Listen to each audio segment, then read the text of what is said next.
In anything. Most times, our headlines are dominated by celebs and famous people. But what about the silent warriors who fight for everyday people?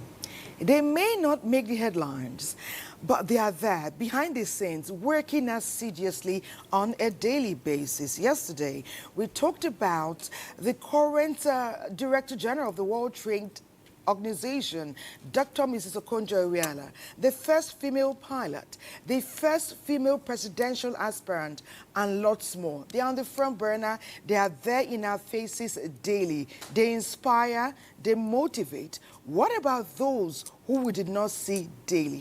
Patience. Honestly, these people keep our world running, yet they seek no recognition or accolades or anything at all. They keep it on the down low.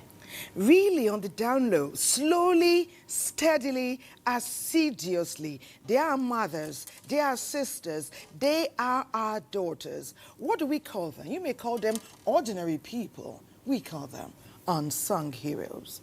And that's why today on our show, we are shining the light on this, our unsung heroes, because it is your favorite weekend show, Weekend Deal, coming to you from the network service of the NTA. Please join us as we honor these amazing people. I am Patience Eloy Abba.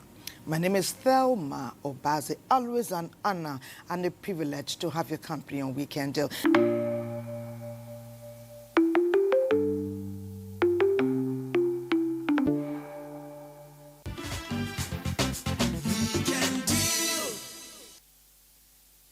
If you're just joining us, it is your favorite weekend show, Weekend Deal. And today it's all about the women, unsung heroes. Now, unsung heroes don't wear capes. But trust me, they do great work. And they never get the accolades, they never get the recognition. And that's why today on the show, we are giving them the flowers they deserve. Our background to that today is put together by Tijani Yahaya. In the heart of Nigeria, where resilience and determination pulse through every corner, there exists a silent army of women whose contributions often go unnoticed. They are the unsung heroines whose commitment to change weaves the very fabric of progress in society. With no need for public accolades, these women have shaped the nation in profound ways, their efforts sometimes slipping through the cracks of mainstream recognition, but their legacies are impossible to erase. Among these silent changemakers is Dr. Mariam Abdullahi, a woman whose work is as transformative as it is quiet. Her journey into advocacy began as a humble yet powerful response to the challenges women faced in Nigeria. Challenges often overlooked, underestimated and underreported. Raised amidst the struggles of everyday Nigerian women, she understood early that for true change to occur, women needed to not only be heard, but to take the lead. Dr. Abdullahi is not driven by a thirst for fame or recognition. Some women, like myself, I wouldn't want to do anything for people to celebrate me. I do it because, as a Muslim, I know what the Holy Book says. And working for humanity, I know the reward that is there for me. And so I know that a lot of people out there are also doing their work silently without wanting to know or wanting to be celebrated. Her path, though distinct, mirrors the stories of countless other trailblazing women in Nigeria's history. Women like Margaret Egbo, who fought for women's rights and leadership, or Franca Afegbua, the first female senator whose bravery shattered political ceilings. Their names are etched in the history books, though their stories often fade into the background. Dr. Abdullahi's mission, however, is far from being simply about personal recognition. It's about empowerment, creating a future where the next generation of women doesn't just follow in the footsteps of these giants, but stands tall beside them. As the founder and president of Women for Peace in Nigeria, Dr. Mariam Abdullahi's life's work is focused on one clear goal: to amplify the voices of women in a country where their presence is often sidelined. Through her organization, she has led countless grassroots initiatives, brought together women from various backgrounds, and fought tirelessly to place women at the decision-making tables. Whether in urban hubs or rural villages, her commitment to peace and empowerment remains unshaken. Dr. Abdullahi understands that true peace can only be realized when women are recognized as leaders and agents of change in their communities. Women are peacemakers. Women are peacemakers right from their home, right from the day the children start growing up, even with the husbands. As they come home, if there is conflict in the home, she resolves the conflict. The woman who is a peacemaker in her home is just like the neck that carries the head. You find out that there are some society, if there are conflicts, women, the older women in the society or in the community are being called to, intervene in such conflict or to resolve conflicts in the society like that. Her advocacy, grounded in the belief that women's empowerment is key to national stability, challenges deeply rooted societal norms and long-standing gender roles that have historically sidelined women. She understands that for many, the path to leadership is met with resistance, not just because of their gender, but due to systemic barriers that continue to suppress their potential. Some men do not give their women support. So I should be, like me, for example, I feel happy because whatever I'm doing, my husband is there and I ask questions, because I really want to learn from him. And he has taught me so much that I've learned from him. And today I'm happy doing whatever I'm doing. If nobody says thank you, which I'm not looking for somebody to say thank you, as long as my husband will look at me and say, yes, you have tried, at least I'm happy. It has given me the reason to move forward in whatever I am doing. Dr. Mariam's story is a microcosm of a larger, more profound truth. Across Nigeria, women like her have been shaping the course of the nation for generations, often without the recognition they deserve. From Priscilla Kuye, the first female president of the Nigerian Bar Association, to Josephine Unwogo, a politician and former Minister of Women Affairs, the women of Nigeria have always been at the forefront of history, even when their roles have been largely overlooked. And so, as we reflect on the unsung heroines who have quietly shaped Nigeria, we recognize that their work is far from finished. Their dedication and perseverance continue to serve as the bedrock on which a new Nigeria is being built, one where women are no longer unsung but celebrated as the powerful, quiet architects of a brighter future, the transformative forces they have always been.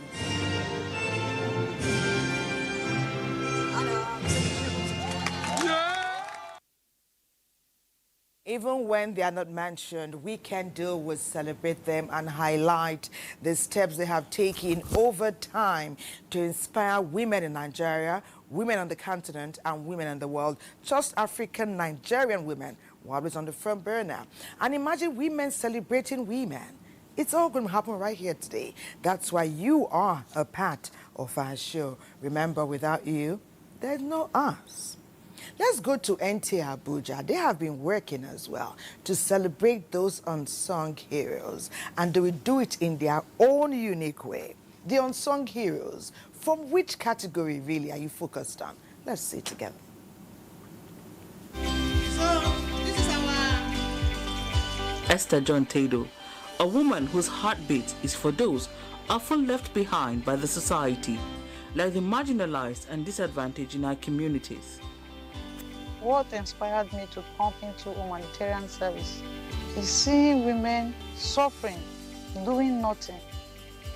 It pains me for me to see them doing anything. I just think, I said, what can I do to add value to the life of these people? And when I had my last daughter while in the hospital, God gave me this vision that I should go inside the villages, both the Christian, the Muslim, the pagan. I should go and add value to their life. And then I don't even know any skills. I was like, what will I go and teach these people? So I said, if really it is the calling from God, show me what to do to these people. And God asked me to go and train, to teach people on skills and acquisitions. And then I don't even know any skills. So I had to go and learn it. For Esther John Tado, the empowerment of women, children, men, and people with disabilities are her mission. I have trained so many women. I've had value to their lives. Women in the rural area, Wumba, Bayelsa State, here in the Federal Capital Territory, Buru, Wasa, Kabusa. I have trained so many women. They have started producing and selling this product to help their family. I am seeing them doing this. It's adding more joy to my life. Esther created the Carinate initiative to provide skills training for those who need it most. For many children, education is a privilege, not a guarantee. Various primary school dropouts in the FCT face daunting challenges which often cut them off from the promises of a brighter future. But Esther John Tado has made it her life's mission to break this barrier. Through sponsorship, mentoring, and practical support, Esther has provided essential resources to children who would otherwise be left behind. She understands education is the foundation of empowerment, and there is a need to invest in a brighter and better future for the children. It's not just the children who benefit from Esther John's selfish contribution of her empowerment program. She made us understand. And you know, when someone makes you understand, you need to appreciate. Why? Because to live her time, she live her family, her children, her husband, her destination, she leave them. She come here to come and taught us how to do. She taught us how to do Milo. See how the Milo fine. We thank her very much. She also taught us how to do Vaseline. See how the Vaseline is. We really appreciate her. People with disabilities often face stigma, making it difficult for them to find social acceptance. Through Carinate Initiative, Esther works tirelessly to break those barriers, ensuring that people with disabilities are given equal opportunities to thrive. For Esther John Tado, the work is never easy, but it is always worth it.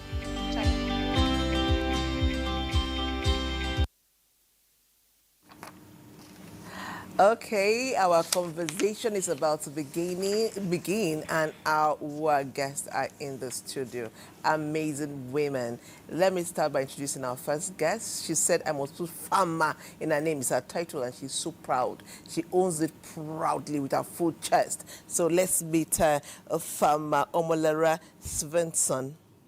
She is the national coordinator and founder of the Nigerian Women for Agricultural Progressive and Development Initiative. Let's see her profile.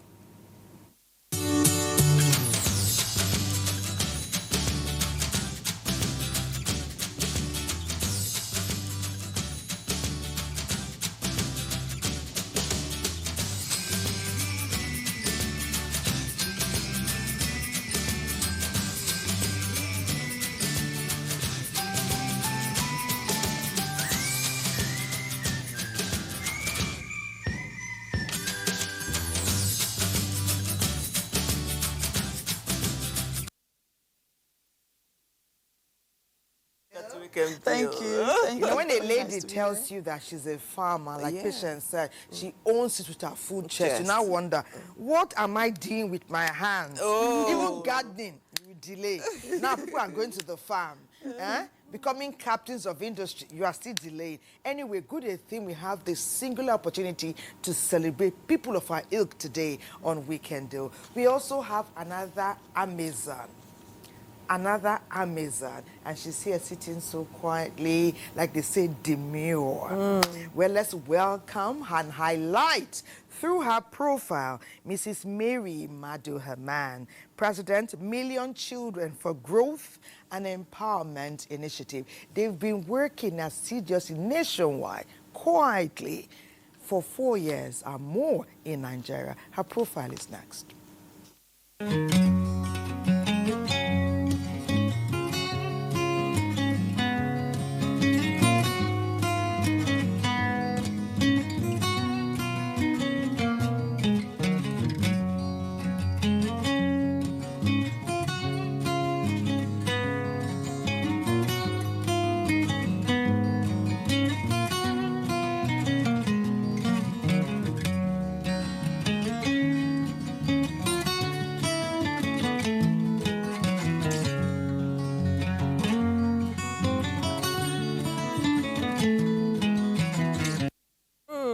Welcome to Weekend Deal. Welcome to Weekend Deal. Thank you. Yeah. Thank you. Yeah. So today our focus is on unsung heroes. Yeah. These people that give it their all, yet no one gives them the day in the sun. Nobody talks about what they do. So I will start with Farmer Omolara. Yes, Who will you describe as an unsung hero? Thank you for having me here. I'll describe every single woman and youth out there in the grassroots who are surviving, and not only surviving, actually thriving, training children, and making sure that you and I get our food in the markets in big cities like Abuja and other places. These are the unsung heroes. These are our spider women, day-to-day spider women, because as a farmer who's been in this industry for over 2 decades, I have had the privilege of visiting over 20 states in Nigeria. And when I say state, I don't mean the capital city. You know, I see the real Nigerians. I work with the real Nigerians. Because if we were to look at it, basically, 99.9% of those in the grassroots areas are farmers. Yeah. So when you meet with these people and you understand how the value chain and the blockchain works, without these people, we cannot survive. Sure. Our day-to-day life would be zero, because whether you want to accept it or not, that 2 hectare, 1 acre, 5 plots farmers that you have in all the 36 states plus FCTs are the ones that are producing the food that we consume. And you'll agree with me that agriculture, our main existence and sustenance as humans is solely dependent on agriculture. Absolutely. So these are my heroes. These are the people that I look at and I'm like, no, they need, not only do they need to be supported, they need to be, their praises need to be sung more than it is now. Indeed. And what an excellent way to celebrate them. We are all ladies here celebrating these unsung heroes. So let's put our hands together. All right, let's do this. For those amazing women over there. Wherever you are, location in Nigeria. We love you. Anywhere you are in the agri-food chain, we celebrate you. Thanks for bringing food to our table. From farm to table. Woo! Good job. Because of them and others like our dear farmer here, we can eat healthy on a daily basis. Absolutely. Thank you so much for that reminder.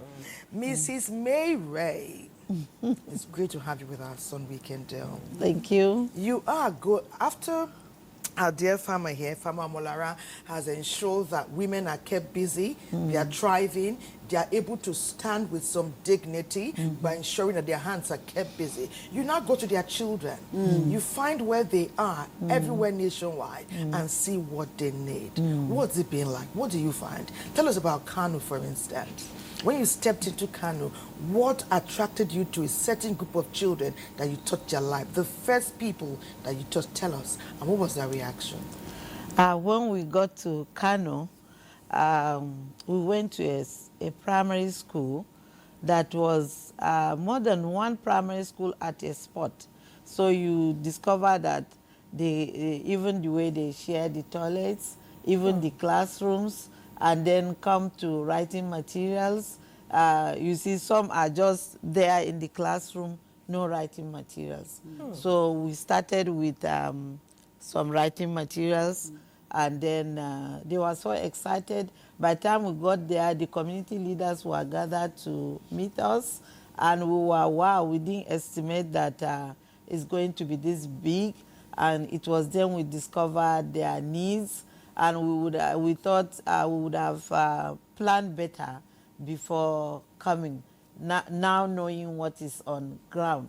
So we were not able to do much. We started with just giving them exercise books and pencils, and then we went back and then strategized again and thought of bringing a borehole for them, because you see children going to the toilet and nowhere to wash their hands, and they will still want to eat. So we started working on the borehole, and then the toilets facilities to improve on it for them to function better in that school.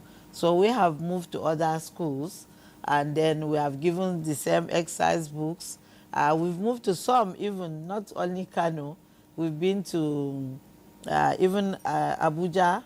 We went to Wasa, and then the day I went there, I nearly cried because the children were, it was IDP camp, and they had a classroom, no chair, nothing there, and then it was raining that day, and you could see the children, they just came, some were not even properly dressed, and I said, if I had known this is the situation, maybe I would have bought clothes instead of coming with exercise book and pencils.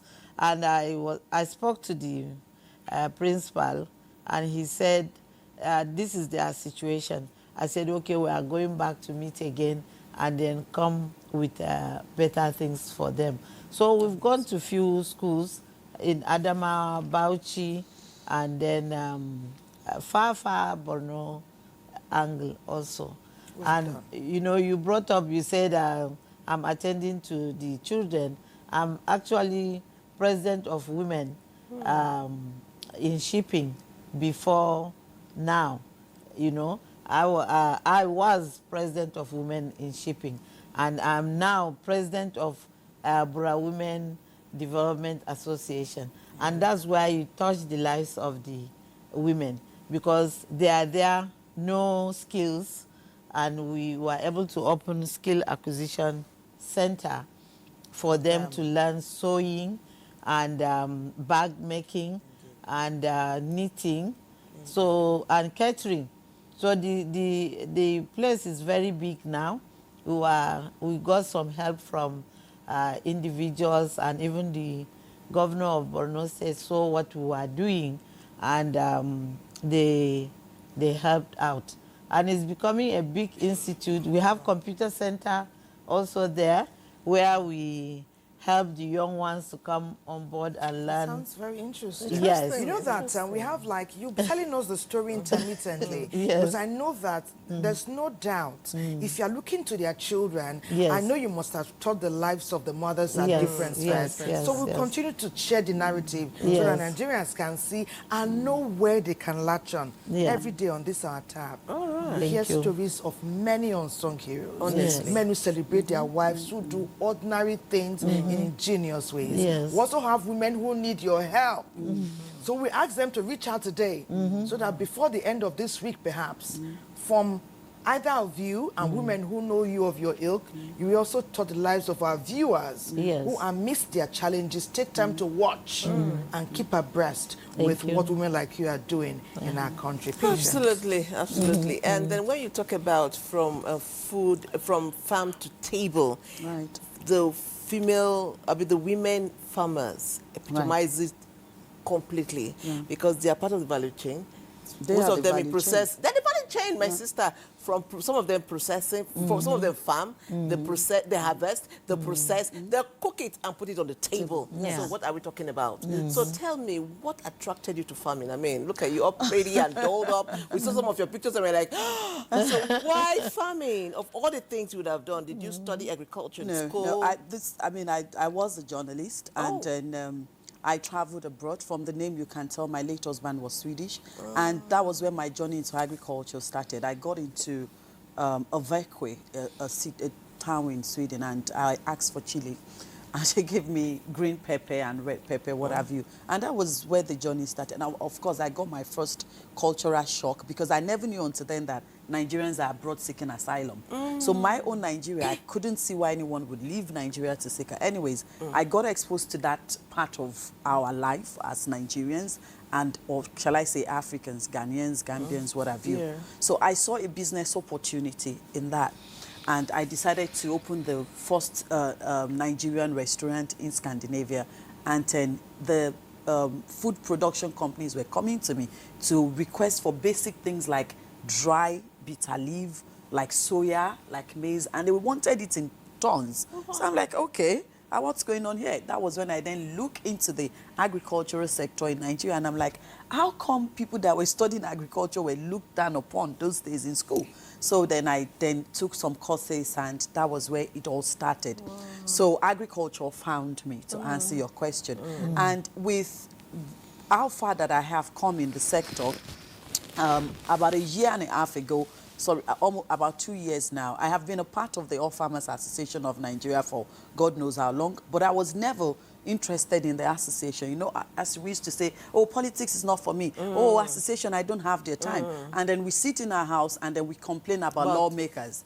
You know, so some of the elders I'm from Oyo State. In Oyo State came and said, look, okay, that's, you know, you are like a mini government in your farms. Because wherever I have farms, I'll make sure there is water, there is first aid kits and what have you, because these are my tribe. Yes. Without them, I don't get the commodities to export.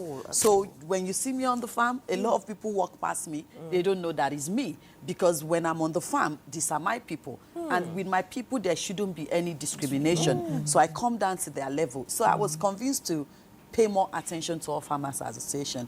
And you know how they say that there is good in bad, there is bad in good. Yeah. So when I paid more attention to it, I was like, no, this cannot work, especially if you've been able to succeed in the private sector on your own as a Nigerian. I mean, I've gotten my fingers, toes, leg, everything burnt in agriculture, and I've also made some good money in the agri sector, especially the export part of it. So I understand the value chain. There is nothing you can say to me. So when I got involved with the All Farmers Association of Nigeria, and I said, no, women are not only underrepresented, we are being intimidated. Because if you look at the Constitution, there is not up to 3 pages there that spoke about women. Then when they say they have women leaders, women leaders in the state, the state chairman will say you can't even meet with your women without his own permission. That was the first problem I had in Oyo State. And then I looked at him, I said, are you joking? So why is there a provision for a woman leader in the Constitution if I still need to come to you? You know, so I saw that there was so much that was wrong with it. And then considering the fact that I can say with my full chest, if women farmers decide to go on strike, my darling, everybody in this country will starve. That's the truth. So I said, no. So I know some of us, when you challenge us, it's like you're looking for trouble. You know, so that was where it all started. And then I came to Abuja. I came to, you know, to see what is really going on. Then I just said to then my president, who is now our Southwest coordinator, I said, Mommy, wait. Why is there no national body representing women and youth in agric? How old is Nigeria? Why should women, with our numbers, with all we do for this country, be subjected to another association? She said, Yoruba, you don't want to take that stress, so they won't give us approval. I said, Mommy, this is not your days, oh. You know, she is much older. They started her fun together. I said, this is 2023. I said, if I have your support, Mommy, we will do it. She said, I'll be praying for you now. And no problem. You know, she's the Catholic. She started praying. That was how the battle started. It got to a point I was like, Omolara, are you sure you want to do this? But we had our AGM 2 weeks ago, and I couldn't help it. Give me five. I couldn't So help how many years did it take? It took me so the whole process to get us approved as the national body took about 7 months of no rest, like it was back to back. And because the women had not had a voice for a very long time. So when we had our first convention, 2024, February 7th, at the Women's Center, I promise you, we did not mobilize anybody. Women came from the 774 local government, including women with disabilities. Oh my goodness. Because they wanted a platform where their voice can be heard. So when we now had our AGM 2 weeks ago, NTA, everyone was there, you know, and we planned for about 1,000 people to sit in the hall. But we lost count because people were in the hall, everywhere was jam-packed. You know, so give and take, let's say we had about 1,500 people. And also, the entire 774 local government were represented. We had 31 state coordinators attended, the others joined online. But it's not been easy. I tell you, I've not had a life. That's the part. That's it's the not journey been easy. that I know that we want to hear. It's been difficult. To inspire people. It's been difficult physically, mentally, financially, whichever way you want to put it. And I believe that I was able to do this now because I've been able to raise my children to a certain level. So all I've done since October 2023 till date is NWAPT. That's the short form of. So I sleep, I breathe. In short, my state coordinators had to call me yesterday, about 5 of them, and said, cancel this NTA outing, go and rest. You know, because they could see that it's telling on me and what have you. And I said, no, I would go to the NTA, I would still come back to rest. And what I'd like to say, since we're on national television, is this. In as much as I give it to this administration, they've been intentional about the agricultural sector that you can't take away from them compared to other past administration. There is still a lot of work. It's like when you've lived in a house for 60-something years and now you want to clean it out. You know that is not a day's job. This is like the scratch on the surface. For us to get to where we are going, we need like 1,000 Omolara who is ready to put their because all we've done in the past 1 year has been self-funding and individual funding. So I have my women. This is where we come, you know. We built suspense. We're at the high point. When we return from the break, we would like to hear what else is happening and what you need in addition to all you have been able to put on ground with your women. Thank you. First of all, let's an applause. Again, let's do this. Let's do this, my sister. Here we have a founder. You initiated the idea, you moved, and we got approved. You didn't just sit and talk and complain. Well done, sister. You are inspiring many women, not just in Africa, but all over the world. Our break beckons. When we come back, and there's more, don't you go anywhere. Thank you for your messages. Keep them coming.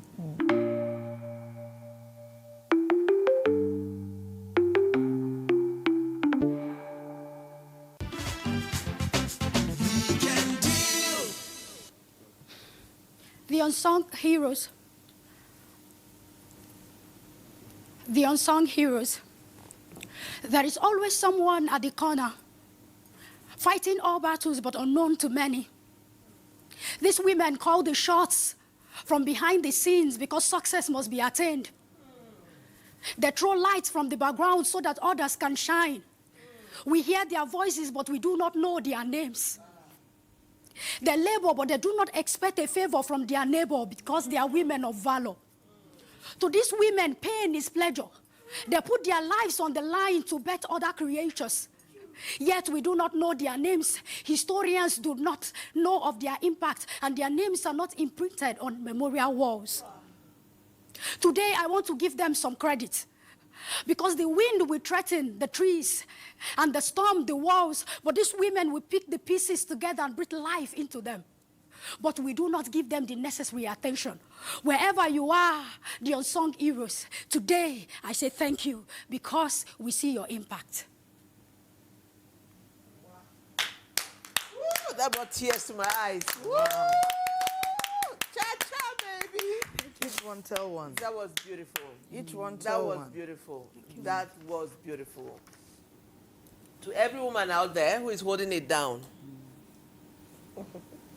Look at me tearing up. I don't She has a profile. She has a profile. Yeah, she has. Before we go, yeah, so for every woman out there who is holding it down, for every woman out there who is waking up very early in the morning to ensure that there's one food in the tummy of her children, we celebrate you.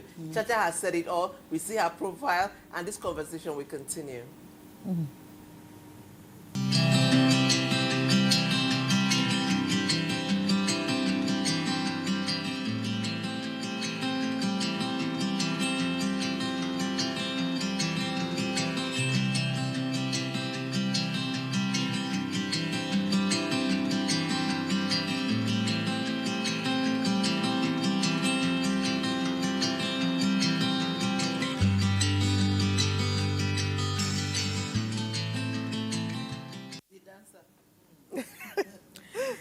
You know, if you were not moved by that remarkable poetic rendition, it's obvious that little else will move you. And it's those group of women that inspire us to do more daily. And that's why we're so captivated by your position on our show today. Your message is already coming in, celebrating all those people in your villages, your grandmother, your great-grandmother, your neighbor, whose name was unknown for so many years. We celebrate them here today. But first, we go to Oshobo. They want to add their voice to our conversation, and I know it's going to enrich it. Oshobo, take it from here.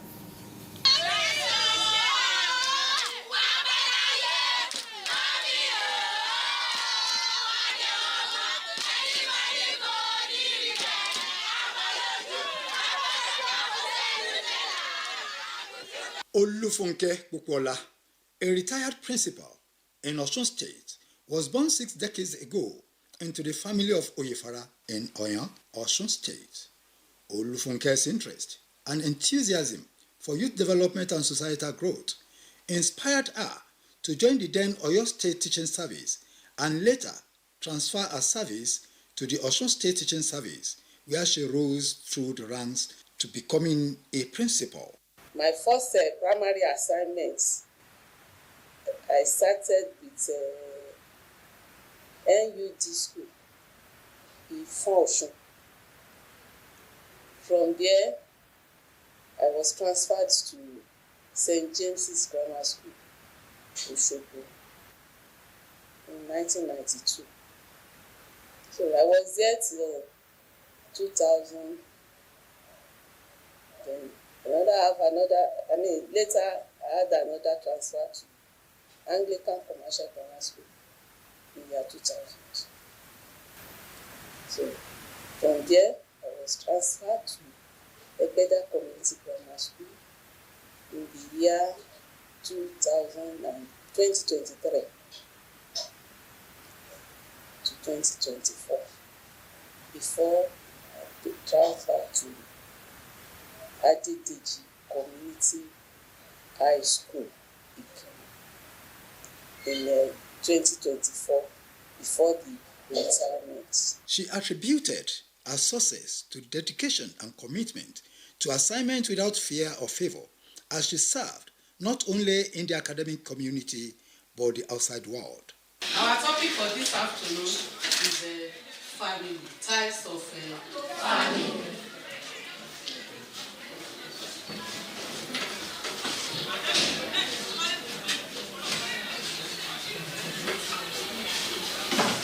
How many types of family do you have? We actually think. No, I don't want Koro's answer. If you know it, let me see your answer. Yes. We have 3 types of family. After her pendant in January 2025 as a school administrator at the Adediji Community High School, Ikiron, Osun State, former students and colleagues elogize her outstanding personality and service to humanity. She's someone that has extreme passion for the teaching profession. Working with her as a junior colleague at Adediji Community High School, she's someone that taught we young teachers the importance of impacting knowledge into the young ones and the younger generation. She is a good mother to our students here, because there are some students she gave a scholarship and they don't pay school fees because of their situation, because of the situation of their parents. Even she bought a school uniform for them. She introduced so many activities to us, like sports, ending of the year party, and she also give us chairs, give us a teacher. Our former principal, Mrs. Pogola, she is a very nice woman. She is a good. She has good behavior. She has introduced many things to our school, such as she introduced sports to our school. She introduced many things to our school. Retired but not tired, Olufunke Kukwala ventured into poultry and animal husbandry to make ends meet and to contribute to societal economy.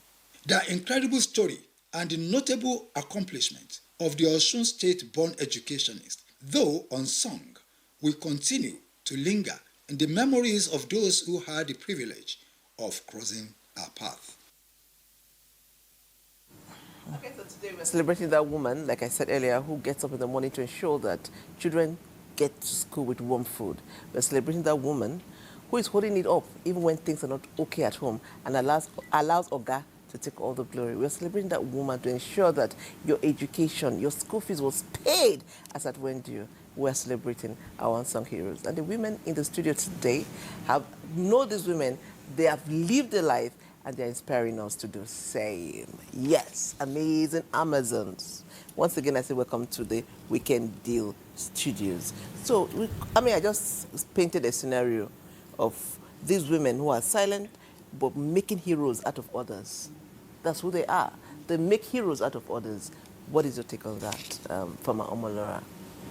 Well, like I was saying before we went on the break, for them to really be appreciated, we need government to pay more attention to them. You know, when they call me for events and they say they want to talk about women, I say, please don't bring people that are only coming to speak English. Because the truth is, I'm not saying we're doing a lot. We are doing a whole lot. Don't get me wrong.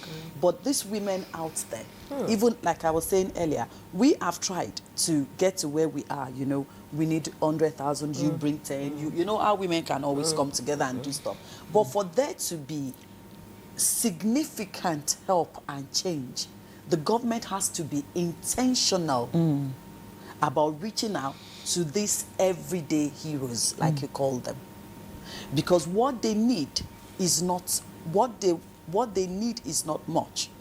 And they don't chase what they want like you and I. They just need what they need.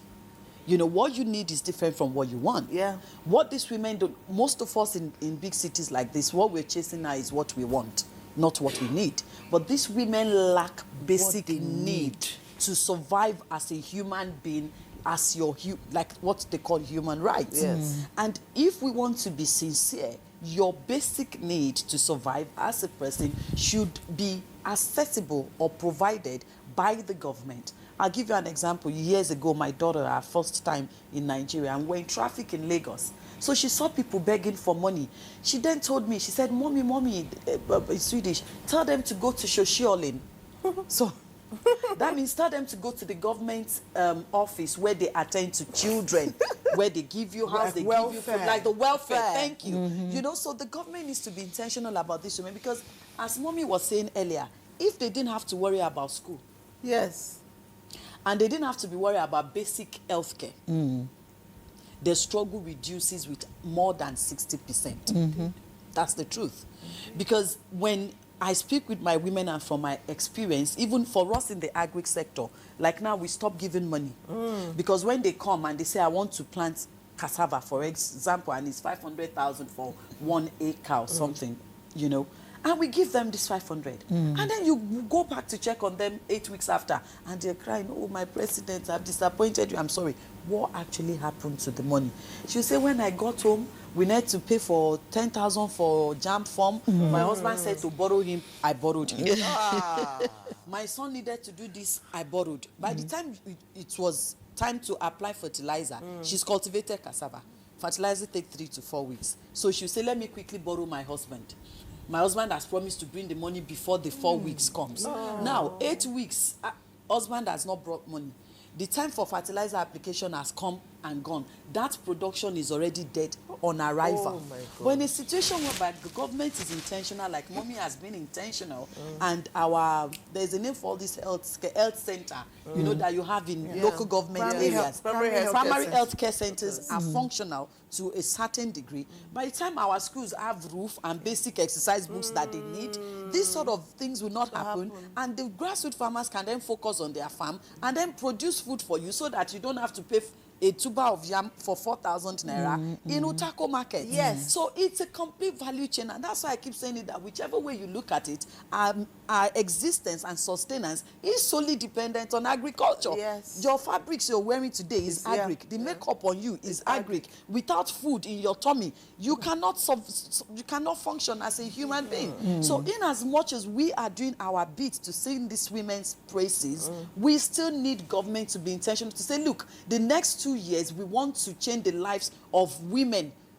Because once you change the life of one woman, you've changed the life of our entire family. Even when the you change, when you change the life of a local government, the women in a local government, you have changed the life of the entire local government. So if government just starts with saying that, look, we have 775 local government. This year we are improving on 100 local government. Don't do it at state or zone level. That's wash, like they say these days. Start at the local government area. Provide hospital and school at that. Clean water.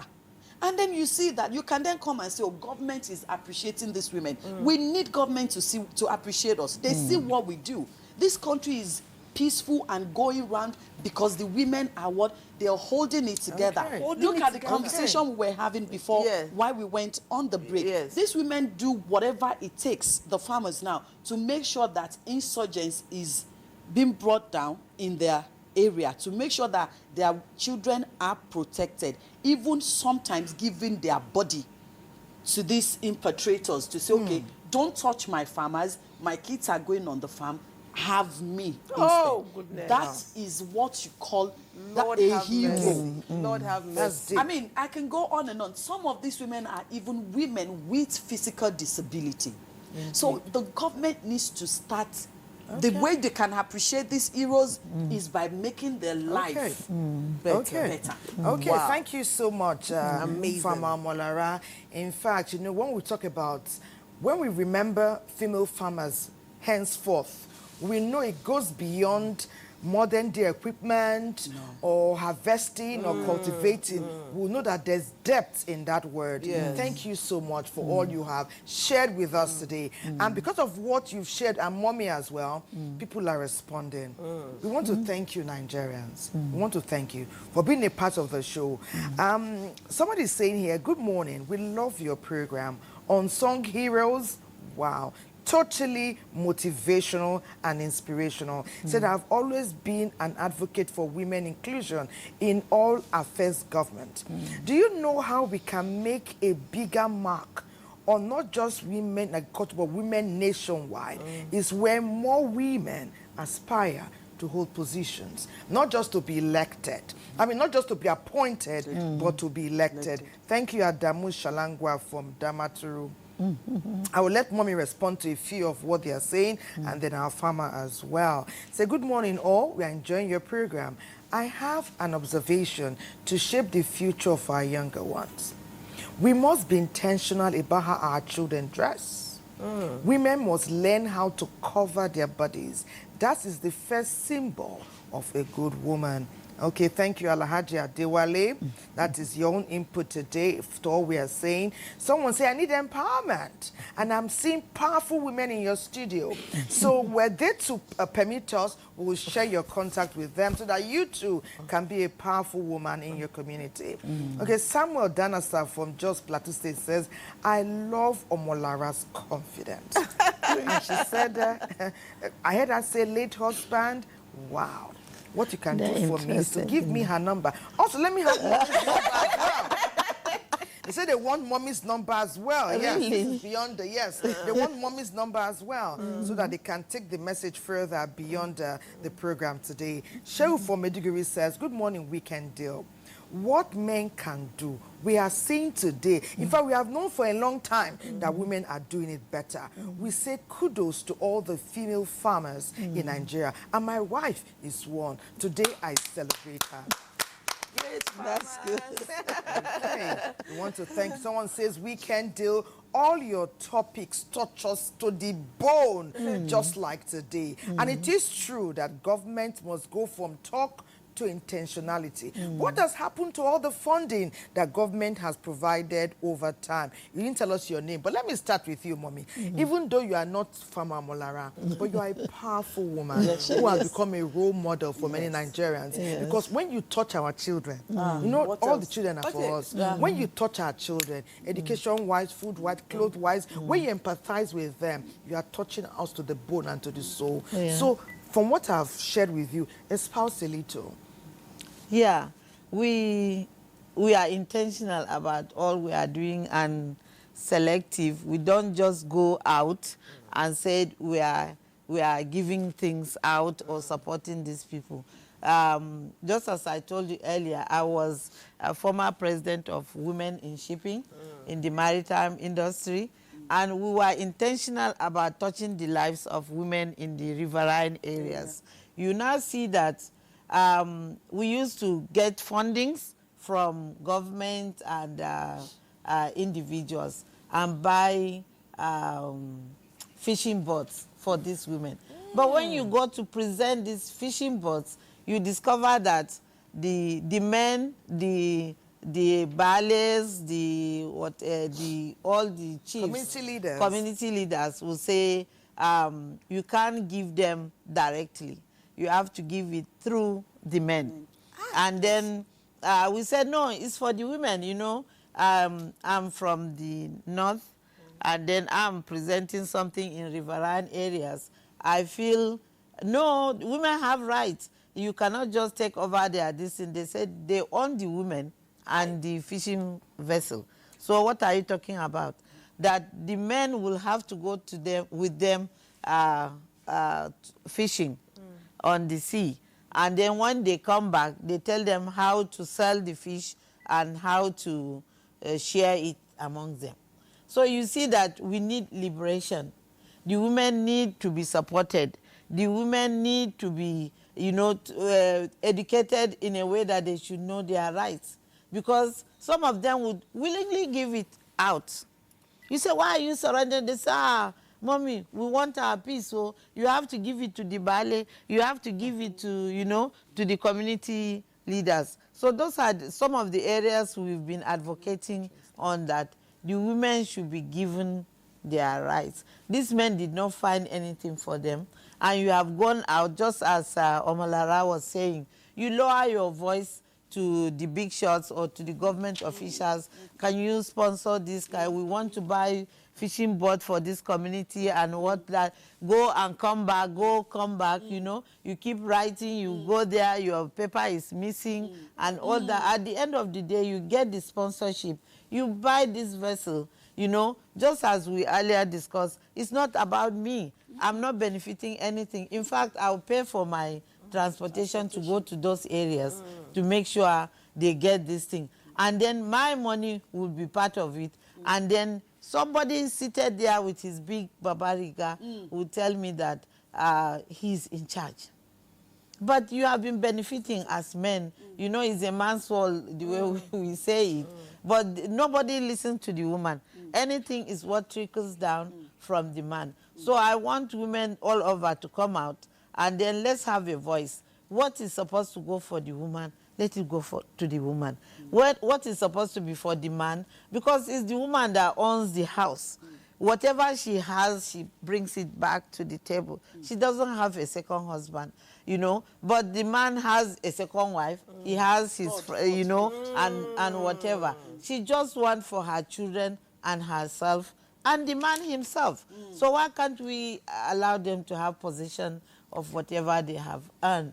You know, you go about, it's so disheartening when... But you know, I've heard something, before Patience launches the next feature, and maybe before you say, maybe you can speak to this. I've heard that, like, see what you did, no one is going to come and give us anything. No, actually, this is they what will hand over to us. They won't. So what should we do? No, this is what I think, ma. You see, we have gotten to a point now that we need women that are that are ready to behave the way myself and mommy had behaved. Leave your personal interest aside. Most of our problem, first of all, is that we have a lot of women in position of power that has personal agenda. If you want to make a difference in the world we find ourselves in this country as a woman, you have to put your personal interest aside. You have to be ready to spend your time, your resources, and all that you have, because the forces you are working against is much bigger than you. Let's not forget that these women are used to a certain pattern of life and reasoning, what we may maybe call the Stockholm syndrome. So that is another, after what mommy said, going to beg, becoming a corporate beggar so you can impact in your women's life. The women are still there because they don't understand it. They don't have the exposure. Most of them had never left the shores of Nigeria before. So when you say some certain things, they look at you as being the one who wants to bring problem. You know how people are afraid of change because of the fear of the unknown. So that one is on one side. Another one I really love to speak to on this program is what mommy had mentioned, that women needs to come out. No, women needs to start speaking to their religious and traditional rulers. This problem you mentioned is not only peculiar to this riverine, to the South-South zone in Nigeria. I'd visited the 6 geopolitical zones and minimum of 3 to 4 states in all the 6 geopolitical zones. This problem are everywhere. And there are only 2 people that can help solve this problem, because government had done their part. When you look in the Constitution of Nigeria, as a woman, you can own a land. As a woman, you can register a company. As a woman, you can do this. It is there, black and white. So you can't say that lawmakers, though they need to improve on it. I'm not saying it's perfect. Now, why do we still have women whom, when they watch my video last year, over 50 women reached out to say, Wallahi Tala, I didn't know I could register a company name for myself in 2024. Yes, we still have women like that out there. But these women will tell you it is their tradition and their belief. Where do you start from there? So an Omolara who is husbandless is telling you that go against your tradition and your belief. How does that work? Even though what I'm preaching is the solution to our problem. So, which was why I'm not going to mention names. I love some of the traditional rulers that we have met who spoke to, there were like 200 women in the north, one of the big traditional rulers, and he said, look, your land is your land. Go and get your documentation. Do you know that these rural women still raised hand and was questioning him that, is it in line with the Quran? And he told them where to go and read in the Quran. So until the traditional rulers and the religious rulers work with us, likes of your organization, my organization, that look, empowering a woman does not make you a lesser man. If anything, it makes you a stronger man. Because we don't know what could happen. I have so many situations whereby now in the north, a woman is farming on a land with her husband, the husband dies. She got chased off her land. Yeah. The land that she's using to feed, not just the children, it goes deeper. If she harvests, let's say 10 bags on that land, she keeps 2 to feed her children. It's the next farming. I'm just using the figures as an example. The remaining 8 she's taking to the market so that you and I can buy our 1 module, 2 module. So our contribution to the food we consume nationwide has been reduced. Now this family that chased out of the land, it's not like they are using the land. And they don't know how she's surviving with 6 or 7 children, and she's not the only wife that the man had left behind. Another situation is because the woman had been kept in the house, don't work, don't do anything. If she needs sanitary wear, is the husband. Maggie is the husband. When the husband loses job or he passes away or what have you, even when they are the ones that you now have in your skill acquisition center at the age of 55, 40. What skill can she acquire then? How far can this skill that she's... So the time has come for us to tell ourselves the truth. Government, when you come to law, when you look at the Constitution of Nigeria, when it comes to the rights of woman, when it comes to she working and making a living for herself, a lot needs to be done to improve it. But there is nowhere in the law that has undermined you as a woman from opening a company, starting a company. What is moving our women back? Let's tell ourselves as it is. This is Nigerian Television Authority. It is our tradition and our religious beliefs. Good one. That's a very Good good one. one. And I must say that there are so many levels to this thing. And I'm going to go, before we go to Sokoto, I'm going to talk about another level. I remember having my first son in the hospital. I had just given birth when my mother walked into the hospital. And I looked at her and I began to cry. And I said, Mommy, is this what you did 6 times? Is this what? This thing I just went through. This is what you did 6 times. No epidural. And she had tears in her eyes. And I had tears in my eyes. Like I said, there's so many levels to this thing. And I want to say here that my mommy, Dr. Mrs. Franca Enaitudo, I love you. Let's go to Sokoto. Yeah.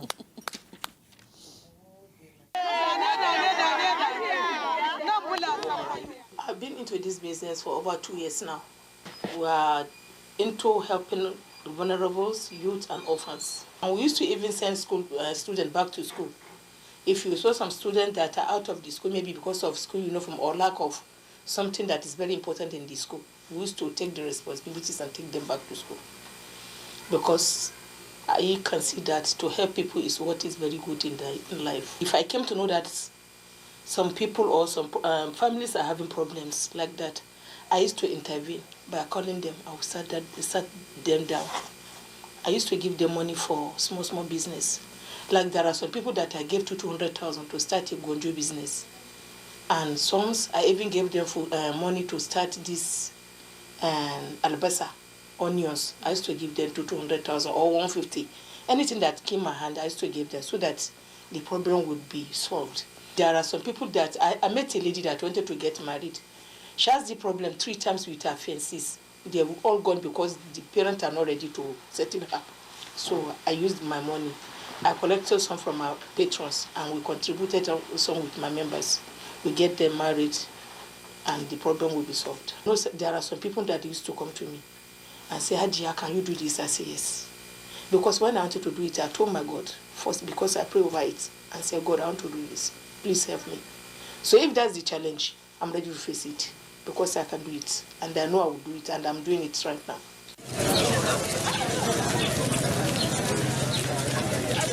Really impacted so much, most especially on the orphans and vulnerable children in Sokoto State.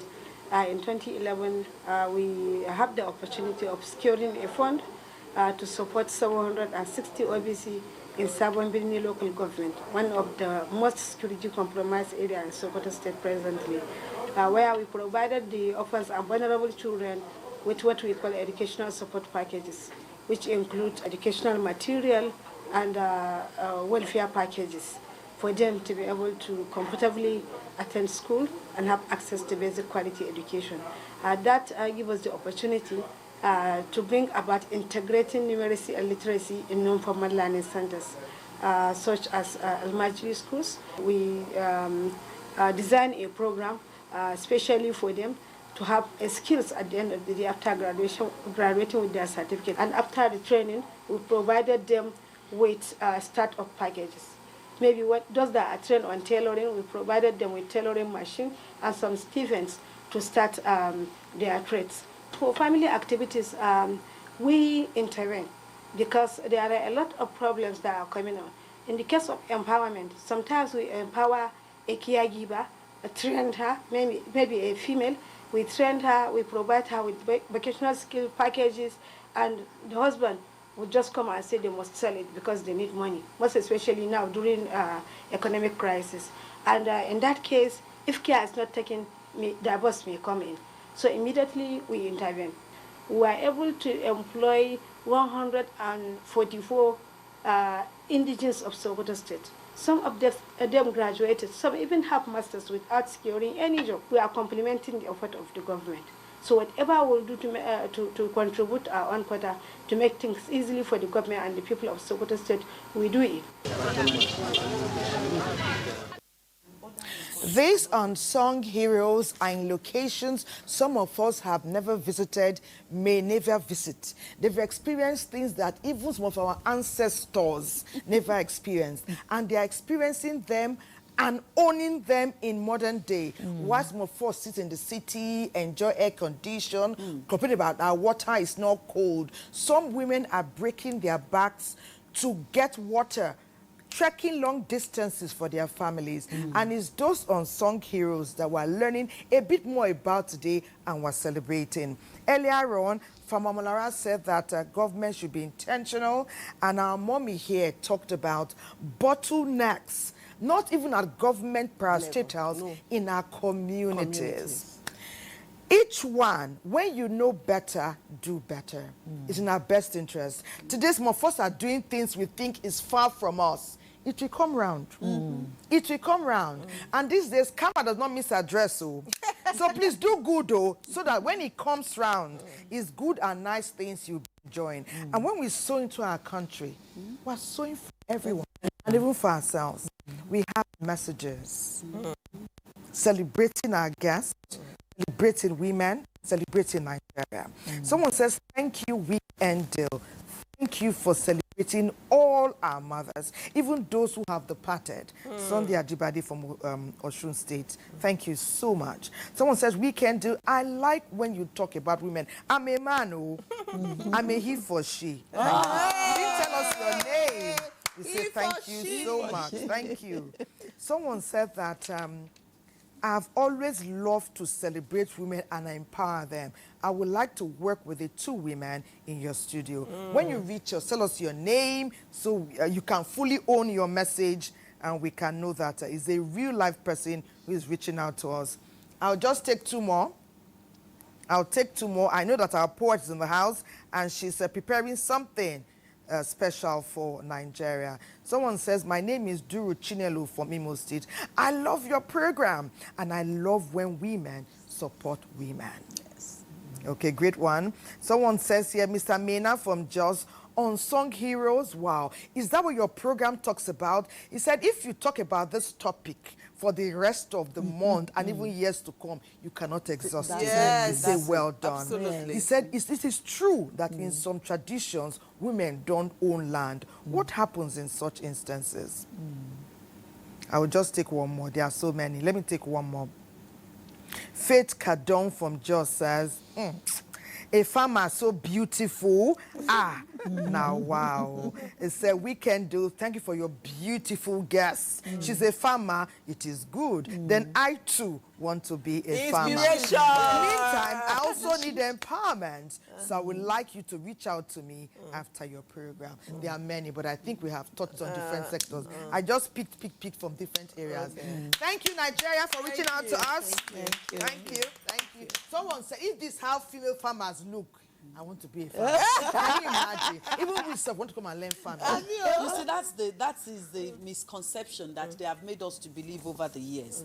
So when you see a surgeon, when they are having the surgery in the theater, they're all filled with blood and what have you. But when they're coming out, like I said earlier, if you meet me on my way to the farm, like yesterday, you would walk past me because, I mean, I'm going to my office, you know, I'm going to where I work. And the fact that we have been made to believe that farmers must look poor and wretched, it's another, I call it the modern day slavery, because in the so-called abroad, the richest people are the farmers because we are the only ones that can hold human race at, you know, at what do you call it, ransom, you know, because everybody must eat food. But not every farmer is successful. Yeah, that is like you said, some farmlands have been taken. Yes, that is why we're having this conversation today. And the guy said, yes, in some tradition, women do not own land. I'm a very traditional person. I love my tradition. I'm a Yoruba woman to the core, you know. But there are some parts of this, our tradition, that needs to be revisited today. When this tradition were being implemented those days, men marry a lot of women so they can have children, so they can help them to farm. You know, the world was not what it is today. The world is evolving, has evolved, and is still evolving. And that is why there has to be a round table talk with our traditional rulers and our religious leaders. Because some of these traditions are now archaic. As long as, I say it to people all the time, in order for us to maintain food security and sustainability in Nigeria, these people need to come to the table.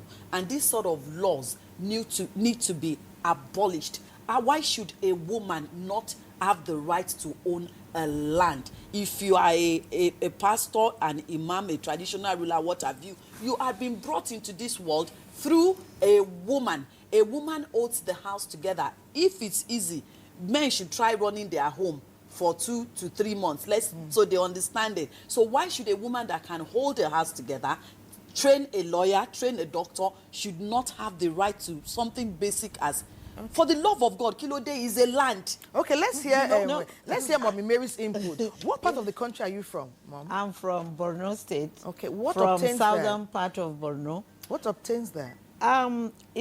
Is similar to what she's saying, but because I know I grew up with my grandmother, and she was a widow, you know, so that's why I was with her to help her, you know, away from my dad, and she was farming on borrowed land. That's what I would say, because it's the uncles or her husband's people that gave her the land. Then one day or one season, you will see that they will say, you cannot go and farm on that land because our son is going to use that land.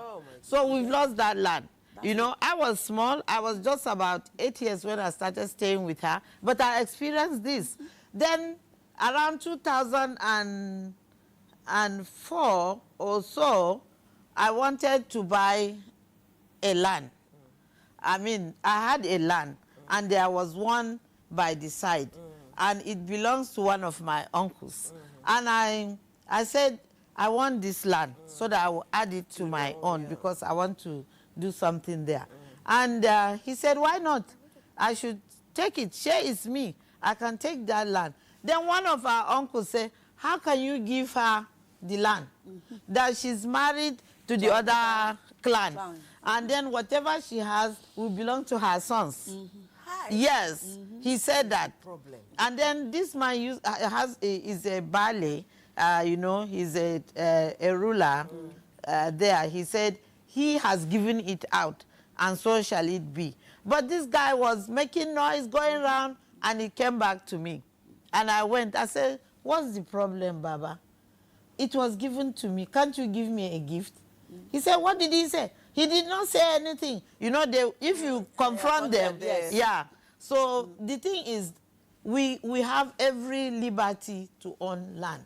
It's the women that don't know their rights. Because if you go to CAC or whatever, you want to register your land, and you have all these things, it will be registered. But, you know, some will be pressed down by the men, and then, that, no, you can't do it, you can't do that. But they can do it. Nobody is stopping any woman from owning a land. That's my problem when we get down to the nitty-gritty. And I keep saying that even these traditions that we say that are perpetuated when a woman loses her husband, they are carried out by women. Yes. Most times. So I keep saying that when we come, I said it yesterday and I'll say it today again, how do we see the issue of women supporting women? Because if the women in the particular community know their rights and come together to support themselves, because some of these women have become law.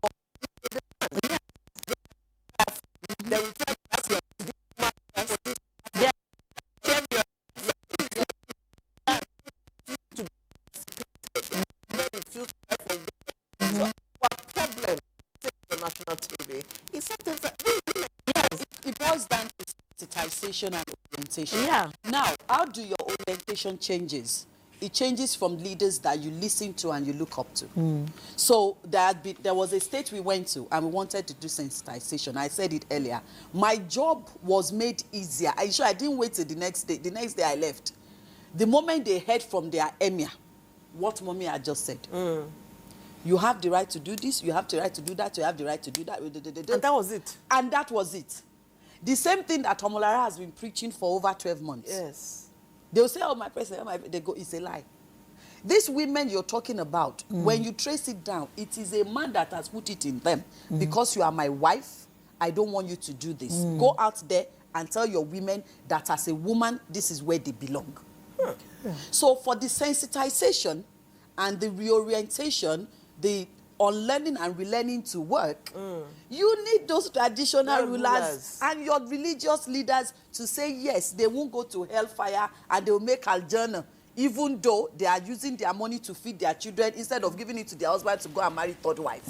Okay, let's hold that thought. You know, someone has asked us here, I couldn't read the message out, about women who are very eager to farm. They have begun the journey, but they need modern day equipment. When we come back, we'll speak to that. But for now, we're going to Jos.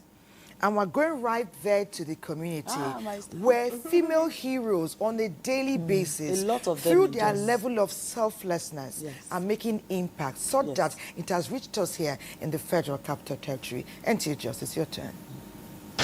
In a world where recognition and accolades are often the measures of success, there are those who defy this norm.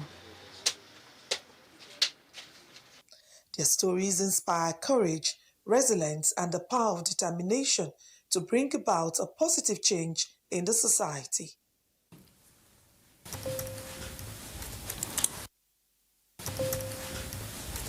Meet Mrs. Toyin Phyllis Wiggins, based in Plateau State, who has over the years dedicated her life to transforming her community without ever seeking to be noticed. Growing up, looking around me, I didn't find anybody to look up to like a mentor that can help me shape my ideas and my ideals. So I decided to become the bridge between my generation and the generation that was coming behind me. We do leadership and mentoring conferences for young secondary school students. Every year we have a big conference where we bring 600 senior students to a particular place and bringing mentors from their community to shape their lives and sharing their experiences with these young people. Furthermore, we go into indigent communities, stepping it down into people in the rural community so that they can also glean from our own experiences. She is a passionate youth and community developer with over 2 decades of experience in the non-profit sector.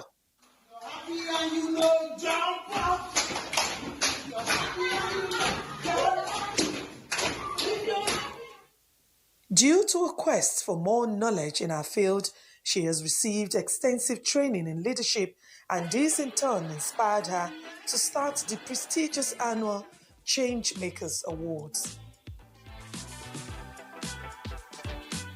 We started the Change Makers initiative where we help young people learn how to volunteer, because I believe if you don't know how to serve, you cannot lead. So volunteerism is something that every young people should learn to embrace. Mrs. Toyin Phyllis Wiggins has been described by many as a giver of herself and a blessing to many generations. I call her my mommy, but she is again a mentor to many, a mentor to me, and a lot of young people across Africa.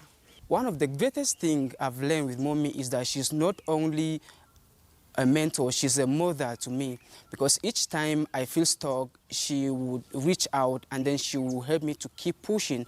And these are some of the things that has helped me to keep me going. Ever since I've known her, she has influenced and has impacted quite a number of things I do. One of the major things I would ever remember Mommy for, and I'm grateful for, would be the fact that she has spurred me to never give up on the vision. Due to the leadership skills we've learned, it has improved my confidence and also helped me to be a voice in my society. And after this program, I believe with what we've learned, we'll earn a living for ourselves and create awareness about what is happening in our society. She has also had a fair share of challenges in the course of her work. When I started, it wasn't easy. There was no money. I only had the vision, and I was running with it everywhere. I'm volunteering on different teams. I believe that what made me become is the net worth that I have. The network that I have is my net worth. They are the ones that have lifted me up. You know, some of them will know somebody that can support. So mainly is financial challenges to make the program excellent, but it is not really a problem if you have a vision. Mrs. Toyin Phyllis Wiggins reminds us that true greatness lies in selflessness. Our story is a true testament to the power of compassion and the impact a person can have on their community.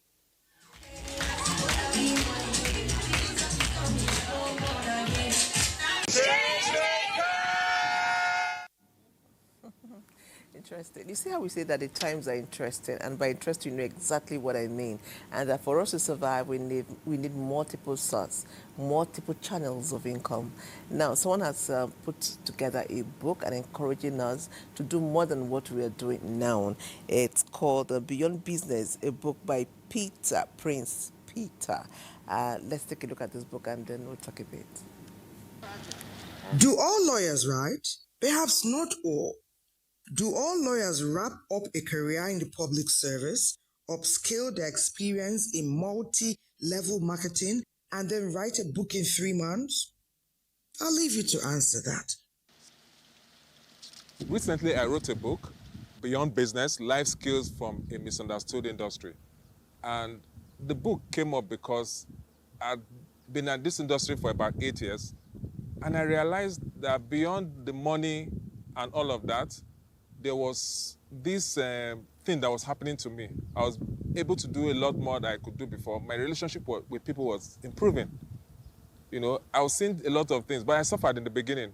So it challenged who I was. I think that's why people don't really like multi-level marketing, because most people who see it are adults, and as adults, you're already formed. But if you can let go, if you can be flexible, if you are somebody who's willing to keep learning, then these things begin to happen. And that's what happened to me. So based on that experience, I thought, wow, we have a lot of people who need this. It doesn't matter what you do, who might go through some of this program, just like you go through NMS, but you don't come out as a military person, or you go through a seminary school, but you don't come out as a priest, who can go through this program, use it, develop themselves, decide if they want a career here or do something else. Prince Peter Osigbeme hails from Isako East local government area in Edo State. He attained director status in the public service while he worked, which he combined with network marketing until he retired. Through his work and activities even now, Prince Peter seeks to demonstrate the profound impact network marketing does have on personal and professional development. I have a background in civil service. To rise to the directorate cadre, it took work, it took time, it took patience. To become a lawyer, it took patience. You know, went through school, law school, work, you know, for as long as possible. The truth is, whatever is worth it in this life requires time. It doesn't matter. Whatever. So with that background, knowing where I was coming from, knowing how long it took me to achieve the other things that I've been able to achieve, there are a whole army of people who are looking for get-rich-quick scheme, who are looking for other ways to make money by all means, but without the educational content. So what I'm trying to do is, perhaps, what if we get these people, you know, through medium like yours, to begin to understand the power of network marketing, you know, multi-level marketing, understand what it can give, and then develop these people. Because when you have humans developed, you have everything as far as I'm concerned.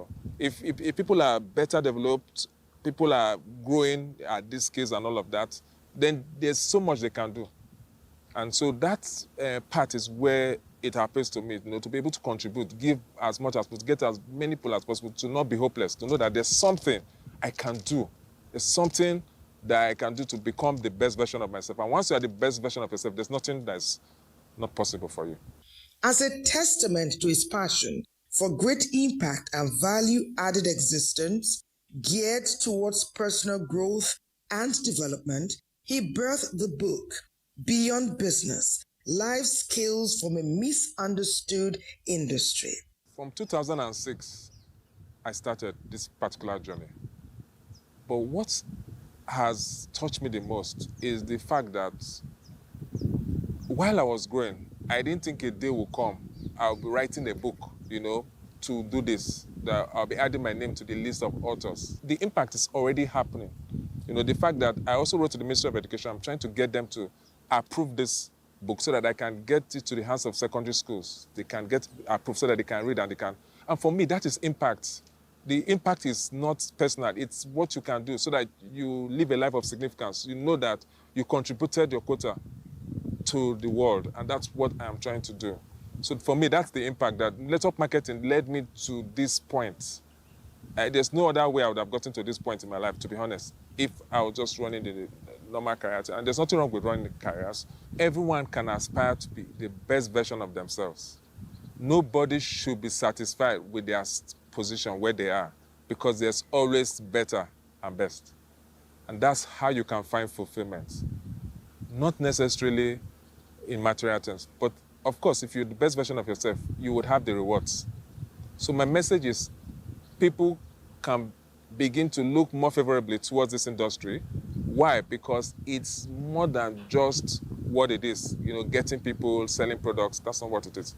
It's actually a life school. A school that helps you develop, that teaches you and forces you to leave the comfort zone so that you can become better. In his words, knowledge shared is a life changed, first for the sharer and then for those who receive. Now the big question is, what will you do with what you receive? Well, well done, Prince Peter. Now let's go to Godwin and Nahena. He's talking about people who are doing Nigeria proud, especially the sports women, locally and internationally. Godwin, please celebrate them again.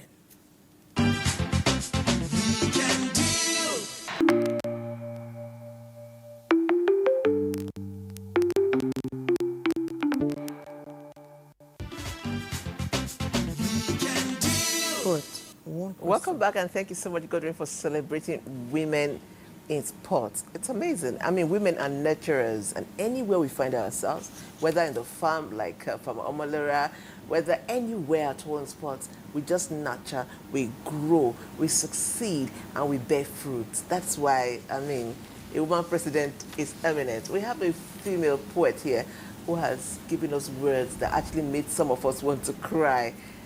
Charity. Yes, ma'am. Tell us, Unsung Heroes, how has it been for you as a woman in this space, this creative space? Has it been easy as a woman? Tell us your experience, a little of what you do. I think one of these persons to me is my mom. Oh. My mom did a lot of things behind the scenes that I didn't know until she died. It was when she died that my dad, I was having a conversation with my dad, and then he said, he got emotional at some point, and then he said, did you know that your mom did this and that and that? And I was surprised. I didn't know. She was doing all of that from the background. She was giving me that light so I can shine brightly. She's not here to see me right now, but I feel that in the other world, she's still seeing me. Yes. So there are actually people like that. They do not put themselves out. They are not concerned about the fame. They are not interested in the medals. They just want to make impact. And that impact is what we are living for. Because if you put your personal interest on the line, then you are not really going to be impactful. But when you do things selflessly, people may not know, but the joy that you get is the smiles that you put on the faces of people that can do nothing for you in return. Okay, well done. Thank you. Well done. Whoa! That's so profound. Okay, we have less than 1 minute to go. Our closing talk. Yes. Mom Mary? Yes. All I have to say as my closing, she said argument, is that we women have to stand out, and we have to speak out, and we shouldn't be hiding behind the men, because I believe, or I know, the men are looking after our interests as well. So let's not pretend or continue to say I can't do it because my husband. Tell him you want to do it, and be intentional about it, and he will let you do it. But when you are covering, that's why you always be at the back. Okay, time. Thank you, Mom. Oh, well, like I say to my women all the time, if you can get pregnant for 9 months and go through labor, especially the elderly ones that there was no epidural, and bring a child to the world, then impossible is nothing for you, because you're a life giver. Yeah. We want to thank you all for reaching out. What we've been doing the last 1 month is to reply each message you send us. We appreciate it. Nigeria loves you for it. May God bless you, and God bless Nigeria. Woo! Goodbye! Thank you.